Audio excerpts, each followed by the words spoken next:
la la la la, la la la la la. Sa cum mangerà mattina con sti video so solo strunzate, e ci vive solo in giù c'è tarantella insieme che mazzate. Io t'ho giuro non ce la faccio più, sto profilo l'era puta tu, ma cancella non ce la posso fa a supportare. Ma quando scemo in coppa a TikTok, con un limone senza la stock, sono tutto quanto personaggi a trucco, e non sanno neanche parlare come se fa femmina nulla in coppa a TikTok. E i follower vanno sotto shock, si può ballare poi si vede a gnocca, che la lingua fuori alle guarda a se sbava. E stunata donna fe cantante, e per feste chiamano sta gente. Mamma mia non si capisce niente, e sta storia prima o poi andrà a finire. Stiamo inguaiata così. Chi fa i video la moglie mentre fa servizio in da casa, chi fa cornato marito che rende sapere tutte cose, ma si è perso tutta dignità, grazie a loro ci hanno giudicato.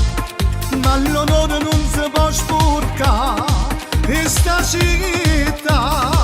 Ma quando scemo in coppa a TikTok, con un limone senza la stock, sono tutto quanto personaggi a trucco, e non sanno neanche parlare come se fa femmina pure in coppa a TikTok.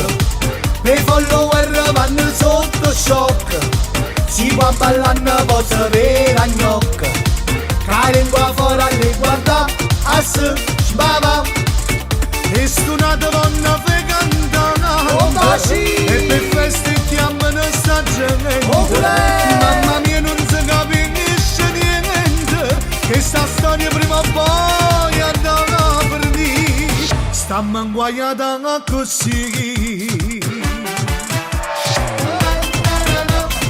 Oi ma non si capisce più niente da parte di TikTok, sono tutto quanti cantano, sono tutto quanti picco ingiusciati. Ya dove?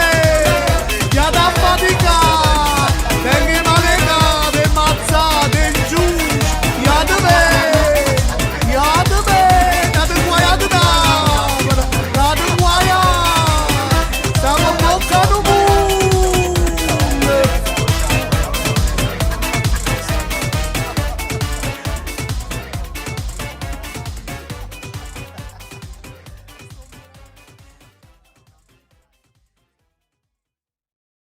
Carissimi amici di TikTok, ovviamente questo video è un video ironico, molto divertente, e soprattutto ringraziamo voi di TikTok che ci avete permesso di realizzare, di ideare questo video magnifico. Non è rivolto a nessuno, assolutamente, è ironico, solo ironia. Per divertirci. Grazie a tutti i commercianti, a tutti coloro, e soprattutto a tutti i TikTok che ovviamente ci seguono e che fanno sì che questa canzone possa avere una risvolta simpatica e ironica. Dal duo Simona per Paesà. Un bacione. Grazie.